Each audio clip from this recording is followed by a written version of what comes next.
Okay. Now octaves is the number of times that the noise is being applied. Okay, so if you decrease this number down, and I'll just go right down to 1 real quick, you can see that it doesn't look very bumpy. As I increase the number, okay, it's adding layer and layer and layer upon layer of noise. Okay, so it becomes more detailed and more bumpy looking as you go. Now the default is 8, but you can go up to 12 with that value. Okay, now you can see after about 8, it's not too obvious of a change. So I tend to leave it at 8. Now the shift is moving. So let's say you've chosen the shape that you like, and now let's just say you want to move that shape on its axis a little bit. So shift will move the noise across the object. So if I just want to shift on the y-axis, you can see it moves that noise across. And if I want to shift on the y-axis here, it'll go up and down. And if I want to shift on the z-axis, it'll go back. And you can see it better if I'm actually facing perpendicular to that. So you can see it travels along the z-axis. Okay, so shift is handy because it helps you kind of adjust the noise and the shape of your rock as you're going. And absolute, if you uncheck that, the noise values that are returned by all of these little options will be they'll be there positive or negative, okay? Now, if it's absolute, it will return its absolute value, meaning its distance from 0, okay? So it's going to always return a positive number.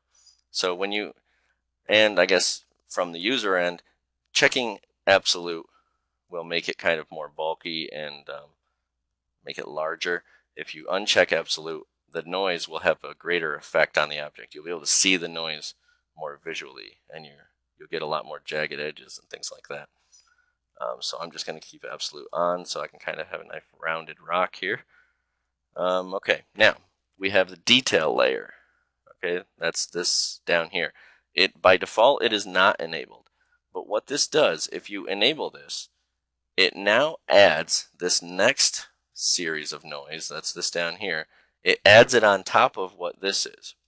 Okay, so now you keep your original shape, but now you're affecting that shape with some more noise. So you're adding more detail.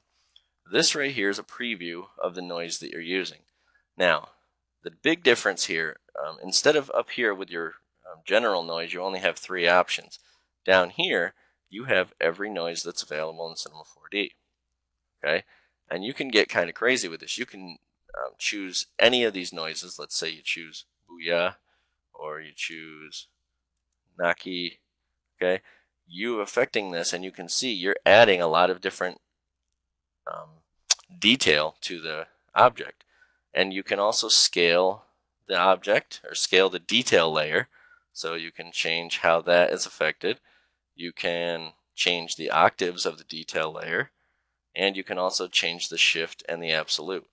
These values right here are the same as these values, but remember, this set of values right here is affecting the overall shape, and this right here is affecting the detail on top of that overall shape. Okay, now let me just default all of that back real quick. I could do that a lot easier, of course, by just deleting the object and putting a new one in, but again, I don't want you to see what's up in my plugins menu because I have other elements I'm working on. Now, this is back to the way it was. Now we have the shape tab over here. Okay, that's everything in the noise tab. Let's go over to the shape tab. The shape tab consists of 3 different splines. Now, the first set of splines is profile shaping. And if you look here, if you check profile shaping, the rock takes on the shape of these splines, okay? And you're doing it along an axis. So you're going along either the x-axis or the z-axis, okay? So if you have the x-axis chosen, and this is true for x or z, if you have an axis chosen, look at the shape here. You can see this is kind of bound upward, and so is this. This is kind of mounded up. This is kind of more flat and just slightly mounded. This is kind of more flat and slightly mounded. The first spline here is the top of the rock.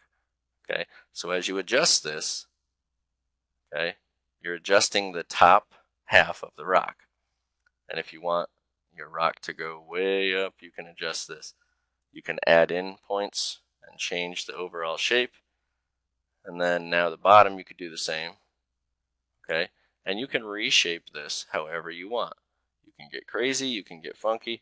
Now keep in mind that because this adjusts the bottom and this the top, this the bottom and that the top rather, if you move it too high, it's going to cross into the top. So you kind of want to be careful and just, adjust as you go. I think what I'm going to do in a future release is I'm going to add kind of a buffer there, so as you move one, the other one moves with it. Okay, but for right now, you just have to be a little bit careful. Okay, sorry about that. You have to be a little bit careful with this, so just make sure that you understand that one might overlap with the other one. Now, this next tab right here, this one, is radial shaping, and I'm just going to disable profile shaping. Radial shaping, if you check that, now you see that all of a sudden it kind of looks like an ice cream cone, right? This right here is the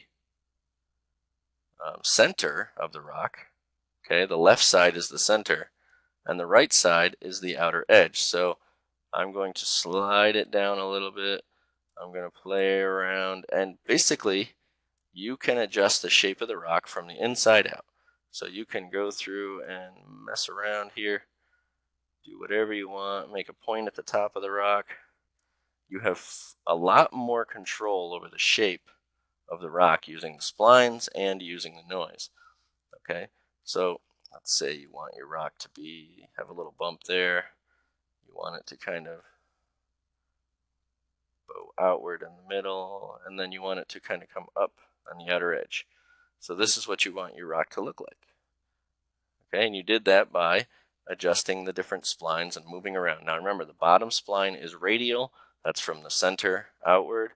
And the top two splines are profile, and that's going along the X or the Z axis. You can also add in the 10 different materials that are available with PXG Rock.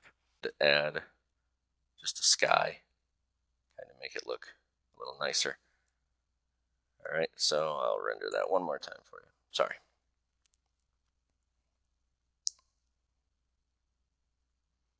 So you can see that with the lava rock material, you kind of have the fire in there, and you have the charred look of the rock around it.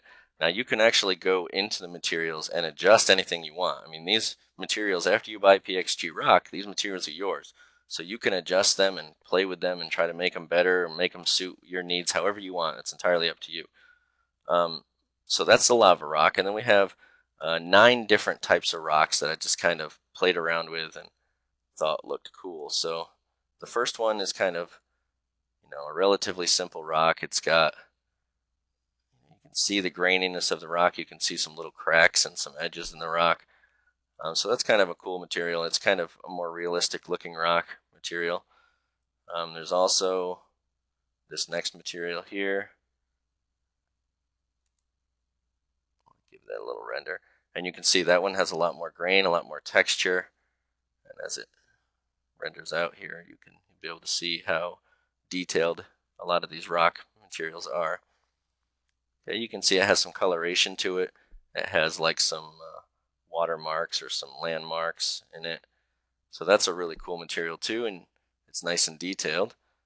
This next one, as it renders, you can see it's got some green in there, and this is more of kind of like a mossy rock.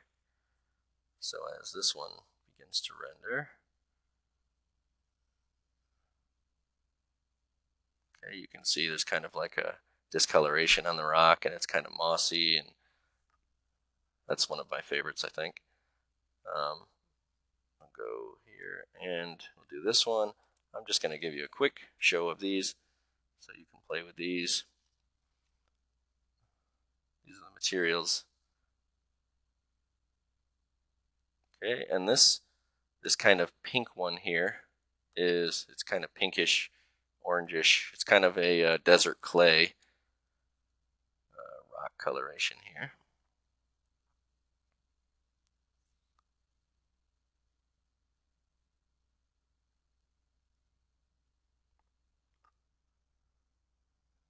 Okay, and also this one here. It's kind of a more glossy, kind of smoother looking rock. And it has some displacement in it, and you can see all the displacement.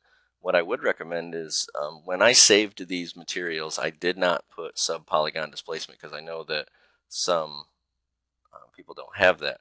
So what you could do if you prefer sub-polygon displacement, and I definitely recommend it because it makes the rocks look better, go into the material here, okay, go down to displacement, and then add sub-polygon displacement. And you will probably see, it's going to take longer to render here. Let's see how long it takes. It's going to take too long for the tutorial, but you'll see, I mean, anytime you add more displacement like that, it takes longer. But if you add that in, you'll see a dramatic change in the detail of that material. And I'll add this one in just so you can see these.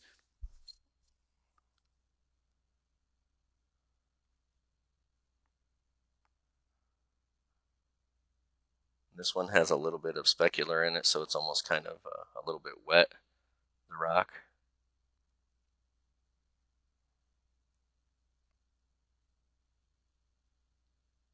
Okay, and I'm sorry, I'm not going to render the whole thing. I'm just kind of giving you a quick show of it. This one is a more simple rock. It's kind of got like little nooks and breaks in it and things like that. And then finally,